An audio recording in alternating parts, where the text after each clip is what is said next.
Hello and welcome to Chapter 15 of Minecraft.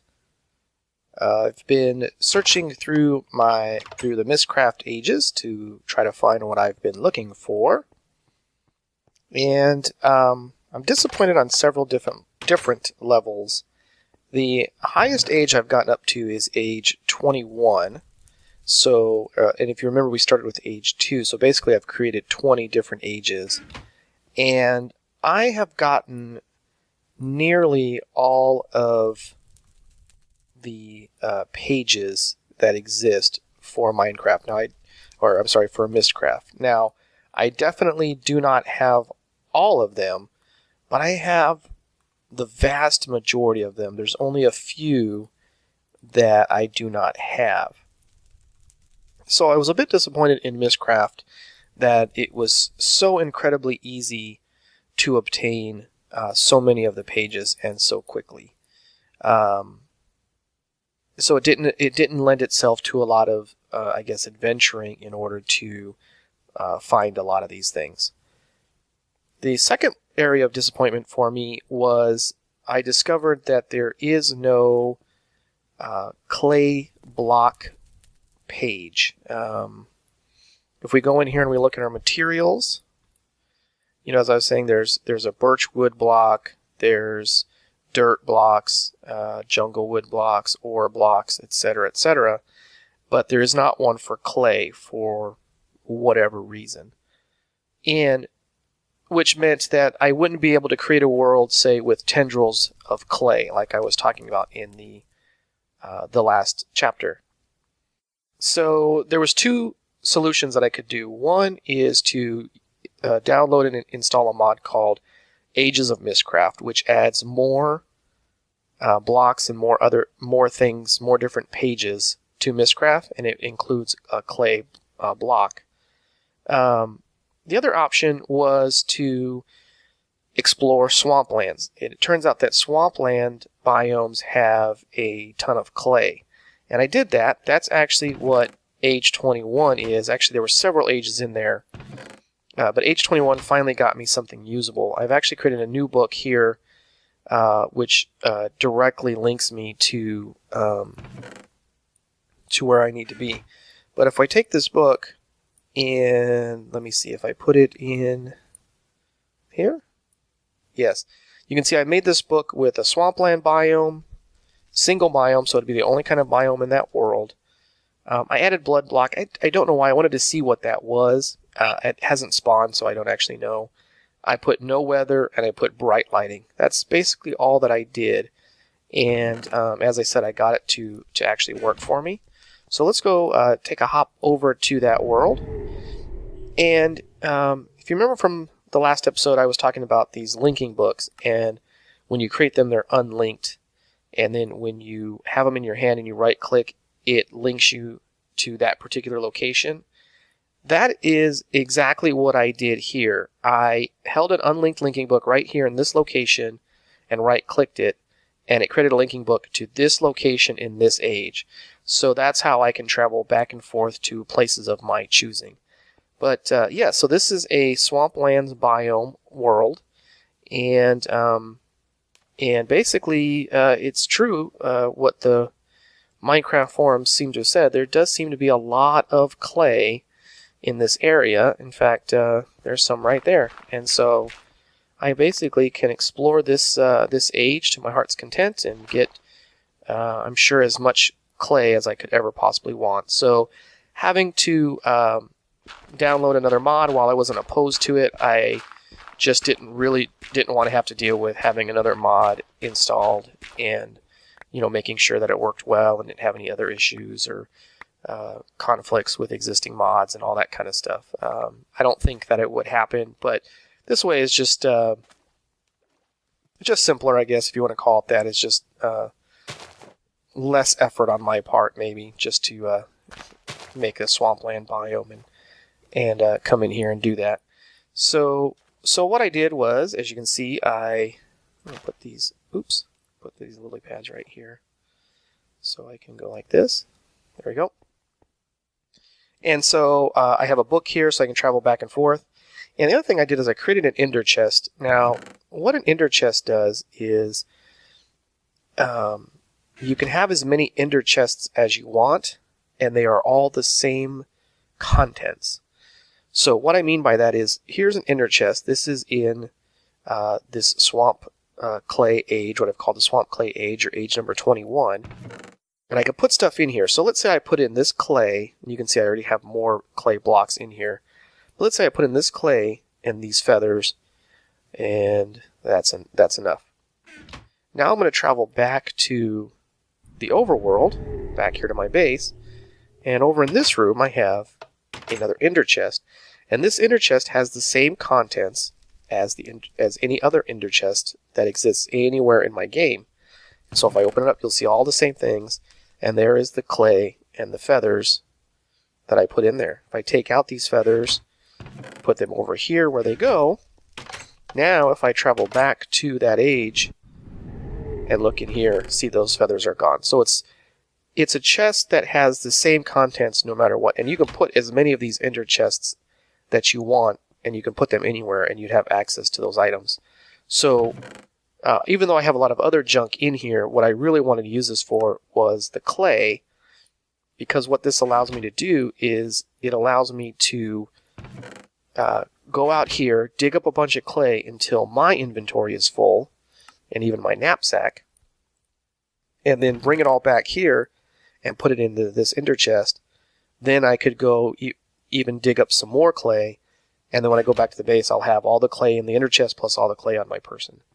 So yeah, that's the status I'm at now. I'm going to basically dig up a little bit more clay, but in a moment, what I'm going to do is I'm going to start looking at what items I need for the great project, because it's time for me to get focused on collecting all the materials I need for that. I know I need clay, and I need various colored clays, but I don't know how many I need, so I want to figure out that first, and that will tell me how much digging I need to do in the long run. So before I come back to that, I'm going to insert a little quick video in here on another age I created earlier and the instability that was in there. And oh, maybe I should talk about that first. Hold on one second. So the third disappointment that I had with MystCraft is really not MystCraft's fault, but it has to do with the instabilities that can be created with ages. I have a little clip here about some instability I found in an age I made previously, so I'm going to let you watch that right now. One of the things that can happen when you make your ages is instability. And instability can take many different forms. In this particular instance, lightning is striking at very frequent intervals. As you can hear all around, there's a small chance that if you're out in the open there, you could get struck by lightning. It's also extremely loud. And as I said, instability occurs when you write your ages. There's a chance that could happen if it's not written correctly, and especially when you're relying on random chance to make your ages, there's a good possibility that you will get instability, because if you're letting it be done randomly, then you're most definitely not getting it written correctly. So yeah, I just thought I'd show you how bad this is. And I'm going to run out and take my chances in this thunderstorm. So after watching that clip, the thing with instability is that when you create your ages, you have a possibility of having instability. Now, the reason you have instability is because the ages aren't created properly, and that can be sort of intentional on your part.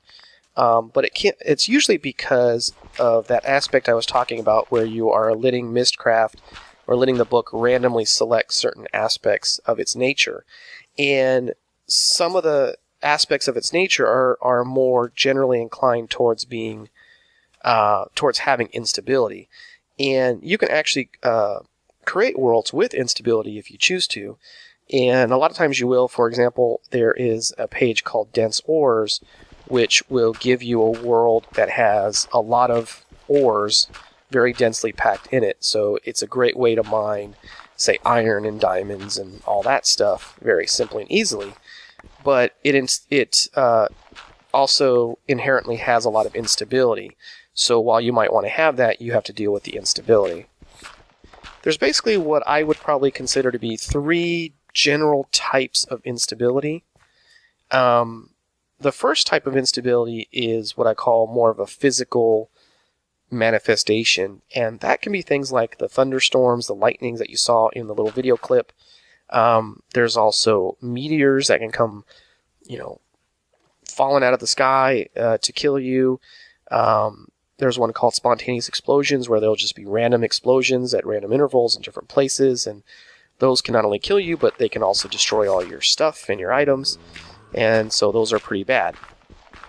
The second kind is what's called decay, what I will call decay, and there's several different kinds of decay, but basically the idea on it is that the best way I can think of it is that there are infected blocks. So it would be like maybe this piece of dirt here becomes infected. It'll turn a different color, and there's, like I said, there's different kinds of decay, but it's infected, and over time that decay spreads to the blocks that are around it. And so what that means is, while this is dirt now, when it becomes infected, it becomes decay, and then over time all the dirt around it would also become decay. And essentially what that means is that it kind of eats up the world, so that instead of consisting of dirt blocks and stone and sand and clay, it all becomes that decay, which is absolutely worthless and unusable. So that's the second kind of instability, general kind of instability. The third kind of general instability is the potion effects, and these are things that affect the player. They affect you directly. Well, I guess lightning striking you would affect you directly too, but what I mean is that it gives you an effect, and that effect could be slowness, it could be mining fatigue, it could be all kinds of different kinds of effects that might exist. So the problem is that third type of instability isn't working. It's not happening. And the only way that I know that it exists in a world is that I can see it affecting the mobs that are attacking me, and yet those same potion effects are not affecting me. So I know that it's not working properly. I have a feeling that it's due to the interaction between one of the other mods that I have installed, but I would have to run testing to verify that for certain. So the problem with that is that those potion effects are one of the major limiting factors to exploring these other worlds. You can imagine that if you were in a world that caused you to become hungry, 3 times, 5 times as quickly, you would not stay in it as long, longer than you really needed to be. And so again, the fact that they don't work is, basically just a disappointment type of a thing more than anything else,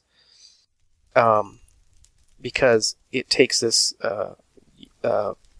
this idea of MystCraft being so powerful that you can get anything you want out of it, with the only limiting factor being the instability. But if the major portion of that instability isn't working, then it makes doing things in MystCraft too easy. So if I was doing more of a real playthrough, I would not really be very happy with that, and I'd have to find some type of solution. However, since this is mainly just wanting to create the big project, and I need a lot of clay to do that, I'm not going to worry about it too terribly much with what I'm doing now. But I just thought I should mention it, that it's definitely some type of a problem that's occurring. Anyway, I'm cooking up some clay. When you cook up the clay, it becomes hardened clay. And then hardened clay, you can add the various dyes to make these colored clays. So that's what I'm doing there. I know I'm going to need a lot of it. And what I'm going to do now is I'm going to work on looking at the materials I need for the big project, and I will join you when I'm ready for that. Okay, I've decided to put my storage for the great project down here in the basement, and part of the reason for that is because I don't come down to the basement very often. So if I put items upstairs, I might accidentally use them, be harder to keep track of them, things like that. Down here in the basement, it's basically not really used for anything. I have some redstone stuff for my doors. I'll probably put more of that. I left the dirt that was here. This is the side of the mountain that we built my castle in, and I left that there because I just think it has kind of a neat feel to it that we really did build this on the side of a mountain. Anyway, what I've done is I've created a list of all the items that I'm going to need. This is, for example, I will need 72 blocks of gold, and I currently have 0 because I've made my list of what I'm going to need. I put some chests down here. I'll probably need more eventually. And this is all the different clays that I will need. I will need 3,259 cyan clay. That is a lot. And then I got my wool over here, 737 pink wool. And I haven't started shearing those sheep, but I'm going to have to get on that because that's a lot of wool. And the different wood I will need, 867 birch planks, 432 oak planks, etc. So it's a listing of everything I need. Here is my progress. I'm going to need a total of 14,400 blocks, which are listed here individually. And of course I have 0 at this point in time. So yeah, that just to show you how I'm going to do that part of it. I'm going to collect the materials down here. Probably going to work on getting some of these easier ones. 11 pieces of cobble. I can manage that fairly quickly. 2 blocks of coal, that's also easy, and 1 block of redstone. So I'll probably be working on some of the easier stuff in between, doing all the major stuff that has to be done as well. But I just wanted to show you how it's going to get stored. And when I have all these materials, we'll be able to work on the great project. That's going to take quite a while, as I said. 3,200 cyan, and that's just in the cyan color. I need 1,000 in purple and 1,500 in light gray, almost 1,200 in white. It's going to be quite a lot. So it's going to take a while to get all that stuff, but that's what the game's all about. So yeah, just wanted to give you that update. Okay, just a quick update. It's been several days, both in the real world and in the Minecraft world, and we are currently sitting at 35% of the blocks I need. So it's taken me a long time to get to this point. It's kind of a bit of a daunting task. As you can see here, I have all of these supplies, which have just categorized as the sort of the miscellaneous stuff. Well, that's not exactly correct. This stuff that didn't fit in these 3 categories over here, this category was all the different woods I would need, and you can see I have all of those. They were easy to obtain using MystCraft, creating tendrils of the various kinds of woods, and then I just had to go out and chop them all down. This is the category for wool, and it's still working. I've got quite a few of it, but I still need a couple more colors to go. It's not hard to get these, but I do have to wait for the sheep to regrow their wool before I can shear them again. And then this category is for the clay. This is going to take the longest. It's also, of course, the most. I'll need a lot of the clay. And so you can see I've got some of the colors already, and others are still being worked on, of course. You see there? And then, of course, this again was the stuff that did not fit into one of those 3 categories. Just sort of everything else, whether it be different kinds of bricks and quartz, stone bricks, iron, and nether brick and gold. So yeah, that's where we're at right now. Like I said, just wanted to show you that. Thank you for watching. I'll see you next time.